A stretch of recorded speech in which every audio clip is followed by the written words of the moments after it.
No one saw him panic. No one heard him ask for help. There was no struggle, no scream, no moment that stood out. In fact, when Andrew Gosden disappeared, nothing dramatic happened at all. He did not vanish in the middle of the night. He did not disappear in a remote forest or on an empty road. He vanished in one of the busiest places in the United Kingdom. A 14-year-old boy arrived in London by train, walked through a crowded station filled with people and cameras, and was never confirmed seen again. What makes this case so unsettling is not just that Andrew disappeared, it's how little he left behind. No phone, no bag, no message, no digital trail, just a single decision that still raises questions more than a decade later. Because Andrew Gosden didn't buy a return ticket, he refused it, and whatever he believed would happen next, never did. It is September 14th, 2007. A 14-year-old boy leaves his school in Doncaster, England. The day looks ordinary in every visible way. Students spill out through the gates in small clusters, talking about homework, weekend plans, and small dramas that will be forgotten by Monday. Andrew Gosden moves with them for a moment, quiet and unhurried. The kind of student teachers remember as polite and classmates describe as smart, but not loud. Nothing about his posture or expression suggests panic. If anyone notices him at all, he looks like a boy walking home. But Andrew does not go where he usually goes. Instead of heading toward the bus, he slows, glances around, and turns back. It is a tiny decision, one of those everyday choices that should mean nothing. Yet it pulls him away from routine and out of view. He walks alone through streets he knows, back toward home, while most students are still traveling the usual direction. When Andrew reaches his house, it is empty. His parents are at work, his sister is still at school. No one sees him arrive, no one asks why he is home, and no one hears the quiet sequence of decisions that follows. The house feels still, as if it is holding its breath. Andrew goes upstairs to his room. He removes his school uniform with care and folds it neatly. That detail matters later because it does not look like a boy throwing things around in a hurry. It looks calm, deliberate. He changes into a black t-shirt and jeans. Then he opens a drawer and takes out the money he has been saving. Nearly £200. Money that had a purpose. Money that had a future attached to it. He takes all of it, not just a portion, and he does not leave a note. He leaves the house again and locks the door behind him.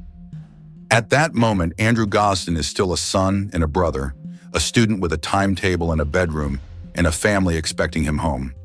No one in Doncaster knows they have just seen him for the last time. Andrew walks to the train station.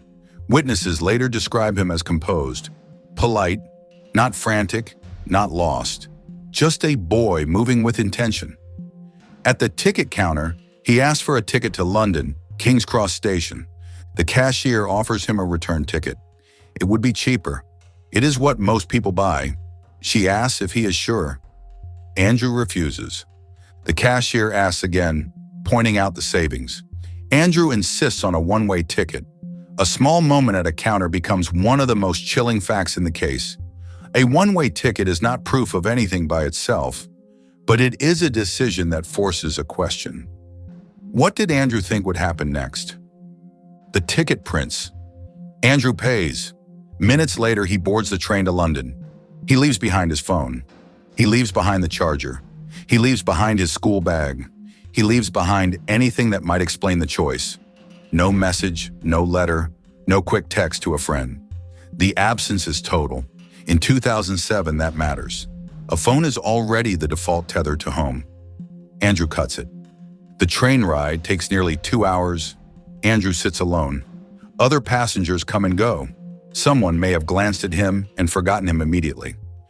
No one reports a conversation that explains his mood or his plans. There is no trail of calls, no data pinging off towers, no record of where his attention goes. Whatever is in his head stays there. When the train arrives at King's Cross Station, London is alive with movement. The station is a machine. Arrivals and departures, announcements, footsteps, rolling suitcases, the constant pressure of people flowing through narrow corridors. Cameras watch the platforms. Cameras watch entrances. Cameras watch escalators. It is one of the last places you expect someone to disappear. Security footage captures Andrew stepping off the train. He is wearing the black t-shirt. He is not carrying a jacket. He is not carrying a bag. He looks small in the frame, swallowed by the scale of the station. The clip is brief, just enough to confirm he made it to London, and just short enough to feel like a door closing. Andrew walks away from the platform and into the crowd. And then, the story fractures. Because from this point on, there are no verified steps, no confirmed sightings, no reliable witness who spoke to him. There is only the most unsettling kind of silence, the kind that begins in the middle of a busy place and grows larger with every hour. That evening, Andrew's parents notice he has not come home. At first it is confusion. Maybe he missed the bus. Maybe he stopped somewhere. Then worry. Andrew is predictable, punctual, and quiet in a way that usually means safe. He does not drift. He does not disappear without a reason. Minutes become an hour, then two, and worry turns into fear. They contact the police. The response is not what a parent expects. Officers believe Andrew has run away. They assume he will come back. They do not treat the first hours as the urgent, perishable window they truly are. That early assumption, he's a runaway, presses down on everything that follows, slowing decisions that cannot be slowed. Meanwhile, time keeps moving. By the time investigators request key CCTV footage from King's Cross and surrounding areas, days have passed. In a world of rotating tapes and limited storage, days can be too long. Recordings overwrite. A station full of cameras becomes a station full of missing time. The chance to trace Andrew's route out of the station, left, right, taxi rank, underground, street, evaporates. London becomes a dead end made of crowds. As the search expands, investigators try to reconstruct Andrew's life for clues that might explain why a quiet, gifted teenager would take a one-way train to the capital. They learn what his family already knows. Andrew is intelligent, strong in mathematics and science, and generally well-behaved. Teachers describe him as focused and polite. He attends programs for gifted students. At home, he likes video games, music, and books. He is introverted but not isolated. He has friends. He has a family that cares for him. There is no obvious trigger. That absence is its own kind of mystery. In many disappearances, there is a fight, a threat, a warning sign. Here, the surface is smooth. Andrew simply steps out of routine and vanishes. And because there is no clear motive, every theory feels possible, and none of them feel solid. One theory suggests planning. The folded uniform, the change of clothes, the withdrawal of money, the decision to go home first, these can look like preparation. Andrew did not forget his uniform or wander off impulsively in the middle of the day. He took steps. He made choices. He executed them. But planning also implies preparation for what comes after. And that part is missing. Andrew does not pack clothes. He does not take a bag. He does not take identification beyond what he happens to have. He does not take his phone. He does not take a charger. He does not take a coat, even though England in September can turn cold quickly. If he intended to be gone for long, he travels light to the point of vulnerability. Another theory suggests spontaneity. Maybe Andrew woke up with a thought, London, and acted on it before fear could catch up. Maybe it was a one-day adventure, a trip to see something, a private goal. That theory explains the lack of luggage, but it struggles with the one-way ticket. If it was a day trip, why refuse the cheaper return? The one-way ticket hangs over the case like a shadow. It does not prove Andrew intended to disappear. It proves only that he made a choice at a counter and stuck to it. Yet it forces the mind towards certain questions. Did he believe he would not need a return? Did he believe someone would bring him back? Did he believe he would stay somewhere? Or did he simply misunderstand? The cashier asked him twice, which suggests he understood. Then there is the possibility that Andrew went to meet someone. In 2007, the public imagination is already full of stories about grooming and secret communication. Andrew is believed to have little online presence, no social media, no visible digital life. That belief becomes part of the case's early framing. If he wasn't online, how could anyone reach him? But not visible is not the same as not possible. A teenager might have an email account a parent doesn't know about. A school computer could be used quietly. A friend's phone could be borrowed. A conversation could happen in person, in the simplest way without leaving a trail. The longer the case goes unsolved, the more those unseen possibilities expand. What investigators do know is that Andrew arrives at King's Cross and then disappears. If he met someone, that meeting could have happened within minutes. In a station that busy, it would be easy to miss. A man stepping toward a boy, a brief exchange, a walk toward an exit. The crowd would swallow them. Cameras might capture it, but only if someone knows where to look, and only if the footage is still available. The early delays matter here most of all, because in a case built on movement through a crowded city, time is everything. A delay turns footsteps into rumors. A delay turns a route into 1,000 routes. A delay turns a station full of cameras into a station full of erased recordings. As weeks pass, the practical clues refuse to appear. Andrew's bank account remains untouched. There are no confirmed withdrawals after the day he left. No train tickets bought later. No verified accommodation. No medical record. No official trace. Even the money he withdrew, nearly £200, does not reappear as a clear pattern. The absence becomes oppressive, and the family is forced into an unnatural state of waiting where each day is both a hope and a wound. They speak to media. They appeal to the public. They describe Andrew not as a stereotype, but as a person, quiet, bright, normal.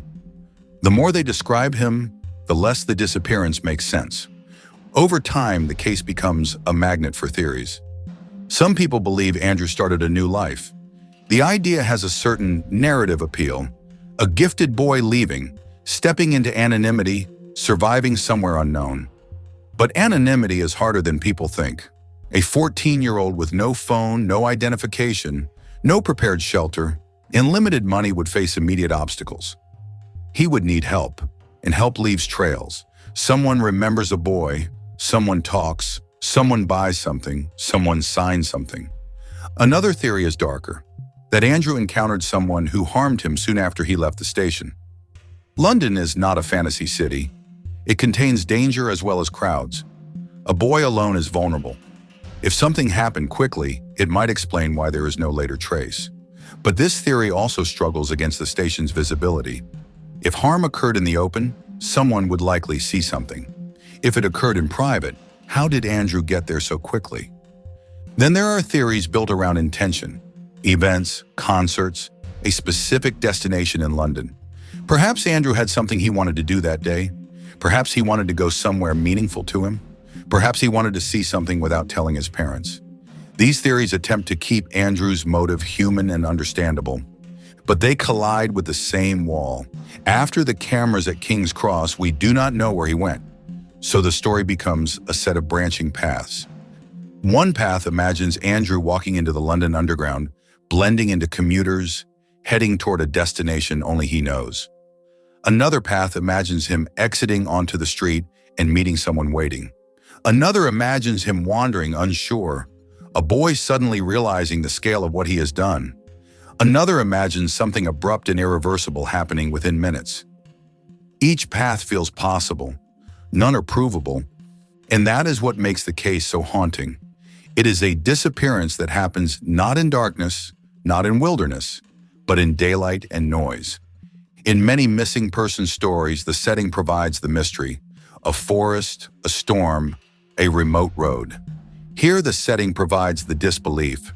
How can someone vanish in one of the busiest stations in the country? The mind keeps returning to the image of Andrew stepping off the train. It is not dramatic footage. There is no chase, no panic, just a boy in a black t-shirt moving forward, small against the station's scale. The clip is ordinary, which makes it worse. It suggests that the moment of disappearance may also have been ordinary. An exit, a turn, a step into a crowd. And yet it becomes a cliff edge. As years pass, the case does not fade for the family. It settles into life like a permanent ache. Every potential lead is both hope and terror. Every reported sighting feels like oxygen, then vanishes under scrutiny. The public moves on, but the family cannot. Not really, because the question is not only where Andrew is, but what he experienced in those final known hours. What he thought, what he expected, what he feared, what he trusted.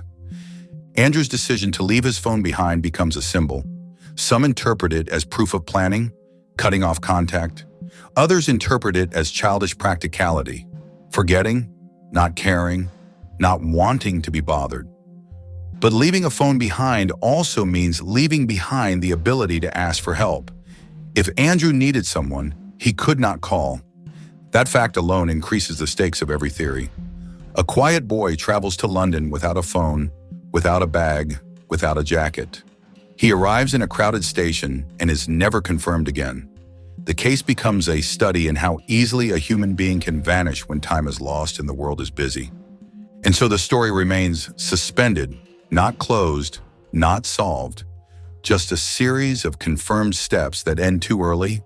School, home, change of clothes, money, ticket, train, station, and after that, silence. Where was Andrew going? Why did he insist on a one-way ticket? Did he believe he had someone waiting for him?